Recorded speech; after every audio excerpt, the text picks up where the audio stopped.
Merci d'écouter Europe 1 en ce 1er janvier, il est 11h30.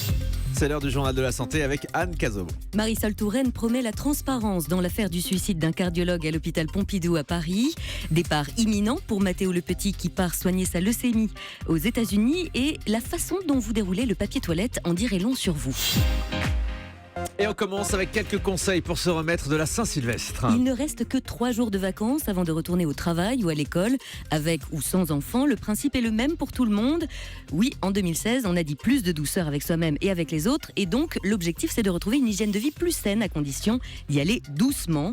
Isabelle Payot est psychologue clinicienne du travail. Elle est au téléphone avec Marine David pour Europe 1.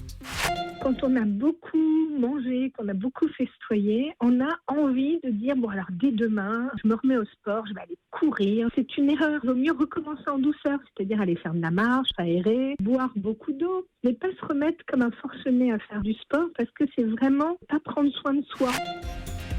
Et voilà donc les bons conseils pour se remettre dans le rythme. Marisol Touraine promet que toute la transparence sera faite sur le suicide du cardiologue de l'hôpital parisien Georges Pompidou. La ministre de la Santé s'est exprimée en marge d'un déplacement à l'hôpital Robert Debré dans le 19e hier. Elle a appelé à la sérénité dans l'attente des résultats de l'enquête ouverte par le parquet de Paris. Une enquête préliminaire pour harcèlement moral après une plainte de la veuve du cardiologue et sur fond d'accusations de lutte clanique au sein du prestigieux établissement hospitalier.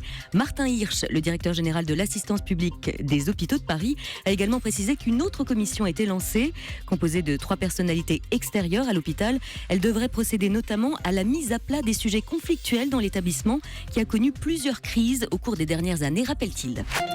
On vous donne à présent des nouvelles de Mathéo, on vous l'avait promis, J-1 avant son départ pour les États-Unis. Mathéo Le Petit, vous savez, c'est ce jeune homme de 16 ans atteint d'une leucémie et dont la maman avait lancé un appel aux dons pour récolter les fonds nécessaires au seul traitement possible et susceptible de le guérir. Traitement mis au point aux États-Unis, un appel que nous avions largement relayé ici dans le Grand Direct de la Santé. Au total, plus de 170 000 € avaient été récoltés, soit la somme correspondant au traitement et de quoi monter une fondation pour aider d'autres enfants dans le même cas que Mathéo. C'est donc demain matin que Mathéo décollera direction Seattle. Sur son blog, il raconte « Mes parents ont trouvé le vol. Je serai accompagné d'un médecin, de mes parents et de ma sœur qui veilleront sur moi. » Sur place à Seattle, la famille sera logée pendant 3 mois dans un hôtel situé juste en face de l'hôpital. Et cet hébergement, c'est un généreux donateur que la famille Le Petit le doit. On vous donnera régulièrement des nouvelles de Mathéo au cours de son traitement. Et puis vous pouvez aussi aller faire un tour sur son blog. C'est lepetitmathéo.over-blog.com. On va vous donner régulièrement de ces nouvelles. C'était l'an de générosité avait commencé ici même dans cette émission. La façon dont vous déroulez votre papier toilette dit beaucoup de vous. Alors ça, c'est l'information du 1er janvier. Voilà, c'est un sujet extrêmement sérieux malgré les apparences puisqu'il a fait l'objet d'une étude. Oui, les chercheurs n'ont vraiment aucune limite, mais au moins ça nous permet de vous en parler.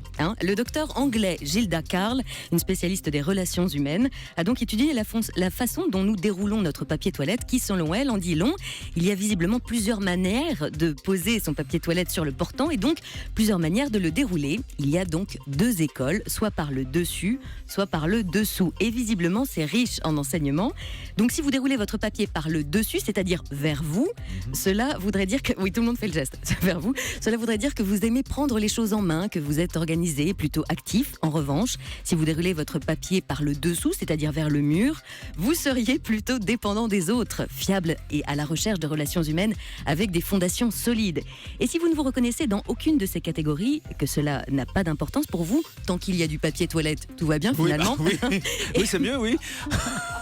Eh bien, cela voudrait dire que vous êtes flexible. Oui, plutôt flex, que vous avez tendance à minimiser les conflits et que vous redoutez la nouveauté. Voilà, le sujet peut paraître trivial, mais il faut savoir qu'aux États-Unis, il passionne de nombreux chercheurs.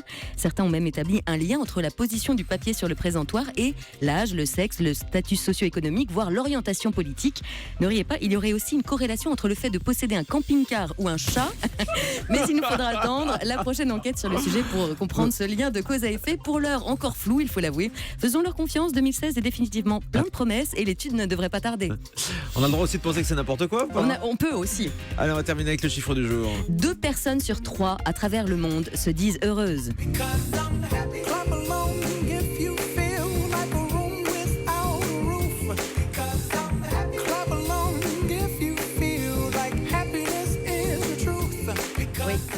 Selon un sondage Gallup, dans les pays développés, 55% des gens sont heureux, un taux qui monte à 69% dans les pays en voie de développement. Toujours selon cette étude, plus de 50% des personnes interrogées à travers le monde pensent que 2016 sera meilleur que l'année qui se termine. Oui. Fait intéressant, les personnes vivant dans les grandes villes sont plus pessimistes que celles des petites villes. Les plus satisfaits à l'échelle de la planète, ce sont les latino-américains, avec 63% des habitants qui pensent que l'année qui vient sera meilleure que la précédente. L'Amérique latine est donc 2 fois plus optimiste que l'Europe.